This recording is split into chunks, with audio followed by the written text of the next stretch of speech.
Hey guys, welcome back to Mo's Game Table. Today we're going to take a look inside Heroes in Defiance from Lock and Load Publishing. It is another in the Lock and Load Tactical series. This one is going to be a primary interest for those players who are looking for more Western Front action, but without the United States involved. This starts off in late 1939 and it goes to about mid-1940. Primary actors in this are going to be the Germans against the British, French, the Belgians, and the Dutch. So if you've been looking for something along those lines for Western Front, this is the title you're going to want to check out. Let's take a look at the back of the box. It says here, Heroes in Defiance. In May of 1940, the Germans launched Fall Gelb, Case Yellow. Scores of German divisions flooded through the Ardennes and across the borders of France, Belgium, and Holland. The blitzkrieg tactics first used in Poland in 1939 had been put into action again and perfected. For over 6 weeks, the Allies, including the British Expeditionary Force, put up a staunch defense. Despite their defiance, they could not withstand the fierce onslaught of the German Wehrmacht, the fearless Fallschirmjägers, and the notorious SS. Heroes in Defiance is a complete game in a Lock and Load Tactical series and depicts the full range of the battles for France and the Low Countries, from the first Fallschirmjäger airborne assaults in Holland to the closing of the pocket of the BEF and the remnants of the French army at the Channel ports. Heroes in Defiance also eliminates the need for overlays with additional maps. The phony war is over and the Blitzkrieg's new form of warfare is being unleashed. Are you ready? So that's the text from the back of the box, and you'll see some examples of the counters you're going to have in the game, as well as the other pertinent information. Ages 12 and up, 1 and 2 players, 2 to 4 hour playing time. Solitaire playability is 7 out of 10, and the complexity is 5 out of 10. Included in the box, you're going to get 5 double-sided geomorphic 8 1/4 by 12 3/4 inch maps, 2 geomorphic 8 1/4 by 12 3/4 inch maps, 6 sheets with over 700 counters, 1 color core rule manual, 1 color module booklet, 32 scenarios, 3 11 by 17 inch player aid cards, 2 8.5 by 11 player aid cards, and 2 D6 dice. So that's what you're going to get inside. Let's take a look inside the box. As we pop this out, nice big 3-inch box. Love these. I love 3-inch boxes when it comes to any of these games, because it's really helpful for being able to break down your counters. And with over 700 counters, you're going to want to put some counter trays in there for sure. So start off with our 2D6. We've got our core manual and the module rules. We've got our 6 counter sheets, which we'll come back to. We've got our maps, and we've got our player aids. And let's take a look at them individually here. We've got our skill reference card. This is going to give you a look at all the different skills that you can have in the game for your players, or for your heroes, I should say. And they'll either be assigned during the order of battle or when you get a hero during the game. And we've got here the rules reference sheet, rules reference card, I should say. Now this may look a little weird, maybe hieroglyphic-y for you the first time you look at it, but everything does make sense as an icon legend up here, and everything's written out in shorthand so you can read how to do all these steps just following along with the icons up in the top corner. And after a while it becomes second nature, but still it's good to follow along, and if you need to have anything explained to you, it's right there for you. Here's a rules reference card on the back. This breaks everything down, the different weapons in the game. You have 51mm mortars, captured MG34s, hit and run, opportunity movement, rubber boats, Bren carriers, French tanks, barricades, Molotovs, mounted units, French forces, Belgian, British, Dutch, and your German forces in the game. And that's that player aid card. Now we've got another one here. This is your player aid card on the front, and then you've got your direct fire table and your ordnance fire on the back over here. And then you have your terrain effects chart along with all the notes and important information, you know, movement cost for tracked, leg units, so on and so forth, along with, like I said, the notes and the obstacles, obstacle height, target modifiers, everything that you need when you're in an engagement to follow right from there. Then we have our weapons, ammo, and targets. This has a breakdown of all the different vehicles in the game, and then their ordnance tables on the back. And then you have the sequence of play. This is easy, handy reference. And then also on this sequence of play, you're going to have your step reductions. Each unit comes out at full strength, and then as they drop down, they take casualties. This is how they'll drop down in this manner. So it's an easy way to I also use this for not only following along, easy way to follow along during engagements, but also how I break the units down. If I know that this is how they're going to start off strong, I know that these are going to be what their step down units are going to be, I'll just have those next to them in a different counter tray, or even in the same one, depending on how many counters there are. But usually I put them next to them, so that way I can have the full strength unit and then the step down unit next to it. Makes it easier to pull them out. And then you have your turn track, and then other information here, the optional speed modifiers, optional vehicle size, OFT DRMs, and then your casualty boxes here for both sides. Then we've got our maps. We've got, these are double-sided, really pretty maps. I love the art on these from Lock and Load. They do a great job on really capturing the feel of the area that you're fighting in and giving it a nice tone to it. Not sometimes it's, you know, some maps are photorealistic and they look great, and others are a little too cartoony. These are well done, very well done. They're not at all cartoony or photorealistic, what I was comparing them to before. But I really love these maps, and got, as you can see, a wide assortment of terrain. Keeps things interesting. And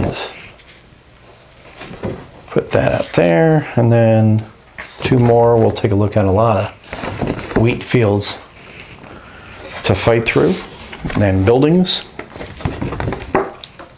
And that is the last of the maps that you got with the game. So good number of maps. Put those on the side, and then we've got our 6 counter sheets that we talked about before. We've got our German units, infantry, and then your support weapons, any tank guns, 50 millimeters, or 50 millimeter mortars. You got your MG34s, 88s, and then you've got your different vehicles here: Panzer IICs, SDK 251s, and Panzer IVs, Panzer IIIs, and then we've got a couple more German units up top here. Support weapons, and then you have your SS units here as well. Then we jump down into your French units, and your French support weapons, or support vehicles, I should say, and support weapons. You've got the 81 millimeter mortar, 25 millimeter anti-tank guns, 75 millimeters. You've got turret MGs, and over here we've got, these are the, I forget what they're called now, the Franco-German something or other. I forget the term that they're used. We'll see it when we look in the module rules. And then you got some more French units and support weapons, and then we have the Belgians with their support weapons as well. And then we jump into the British. And we have, with the British, we have Vickers machine guns, 2-pounders, 25 millimeter ATGs. We've got Bren carriers, Vickers, M39s, T13s, and A10s. Not the A10 Warthog either. So we got some more British units here, and then their support weapons, and then the Dutch down here, along with their leaders. And now we've got our Fallschirmjägers. They're always the baby blue here, the Fallschirmjägers. And then we've got tunnels, Fords. We're starting to get into some of the support or the admin counters. And then we've got some more tanks here for the British, FCMs, the B1 BIS, and AMD 35s. Then we have some Opel trucks as well for the Germans. And now we're back into the rest of the admin counters. We've got a couple of Fallschirmjägers up here and some British troops, but we got our open and closed turret counters here, the admin counters, and the rest of the different admin counters you'll be using throughout the game. And then the last counter sheet, you'll be using a lot of these moved low crawls and fired counters throughout the game. That's definitely something you're going to use a lot of. So those are your counter sheets. And then we have our Core Rules Manual version 4.1. If you've been watching the channel, you know that I've already talked about the version 5 rules as well, but you can use these. These are not obsolete anymore. These are still good. They're still valid. It's just that version 5 expands on it and puts the World War II era and the modern era rules together into one manual, so that way you have everything in one spot. You don't have to have two different manuals, but everything in here, if you've never played the system, you'll be able to follow along and understand the game, well enough to learn it. And there's plenty of examples of play, but I would strongly recommend, if this is your first time, to go download the version 5 manual and go through, especially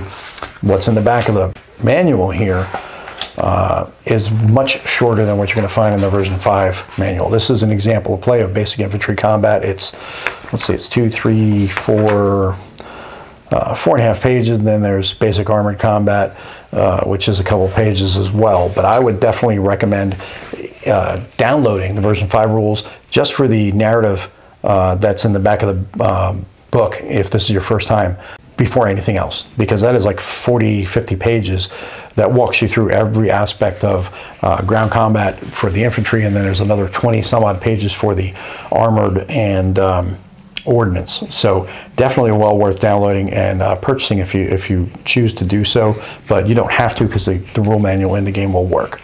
So we got the module rules and scenarios here. Let's take a look inside that. We've got our module rules start on page 3 and they go all the way till page 13. So you got about 10 pages of module rules that are specific to this module. Hit and run movement, opportunity movement, smoke lane capabilities, all your breakdown on the differences between your French, German, Belgian, Dutch, British, and German units. Oh no, wait. Yep, I already said Germans. Barricades, turrets, mounted units, horse-mounted units, motorcycles, and rubber boats. Now we get into the scenarios here. We've got, as the back of the book said, 32 scenarios.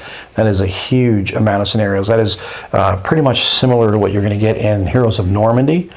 These games definitely come with a great bang for the buck when you have 30 plus scenarios in a module. It's something that's going to keep you busy for quite a long time. So take a look at some of the rules that we talked about before. You got your Molotov cocktails, captured MG34s, smoke lane capabilities, different types of terrain, your fords and streams, bomb craters, dead cows. We've got cows. Believe it or not, yes, we've got cows.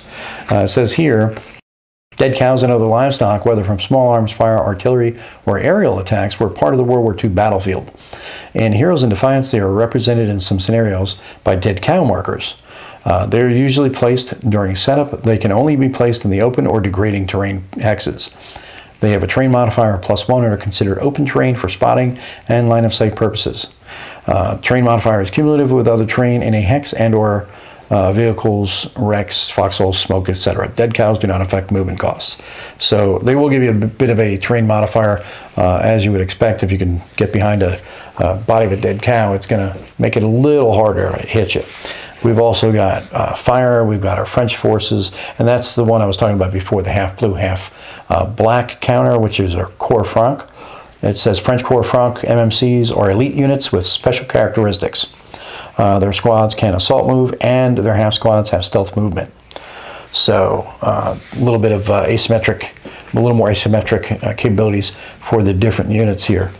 We've got Germans, Fallschirmjägers, SS Fanaticism, SS Dedicated, and then it breaks down how each of these units are reduced, which we talked about before when I was looking at one of the player aids, as you know, when I was explaining how they do degrade and how you can store your counters, or at least how I do with mine.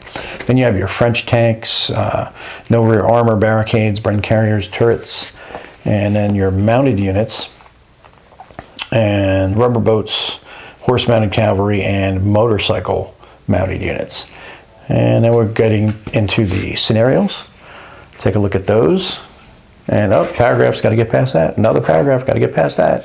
If you've been watching any of these videos, you know that these games do come with, the lock and load tactical games come with paragraphs in some of the scenarios where when you trigger an event on the map, you have to read the paragraph. And I don't want you guys cheating and looking at the paragraphs ahead of time and cheating yourself out of part of the fun of the scenario experience. Love that look at that, how that all comes together. That looks like some really beautiful European terrain. This is set in Belgium. Where are all the others is that scenario. So more paragraphs. So I'm going to flip past them really quick. Normandy and Julienne. I like that one. Heart of the Matter. Battle for the Isthmus. This must be my lucky day. Last Shards of the Spice. If I'm blowing up any of these words and not saying them correctly, don't shoot me. River of Blood. Death's-Headed Arras. Into the Dragon's Lair. And Going Coastal. And that is coming to the end of the book. I'm trying to like jump past any of these and have paragraphs because I don't want you seeing them ahead of time. But that is the end of the module rules. And like I said, I kind of flipped through it real quick. I didn't want you guys seeing the paragraphs and ruining the fun part of exploring them yourselves. But that is a look inside Heroes in Defiance from Lock and Load Publishing. It is another in the Lock and Load tactical line. There are, I believe, 9 total modules in the line, in the series, but there are also several expansions as well that you can get to enhance it even further, including the solo module, which allows you to play against an AI, so you don't have to worry about playing both sides. If you don't want to, you can play the AI, so that's also a lot of fun too. But that's Heroes in Defiance from Lock and Load Publishing. If you have any questions or comments, post them below. Thanks for tuning in, guys. See you next time.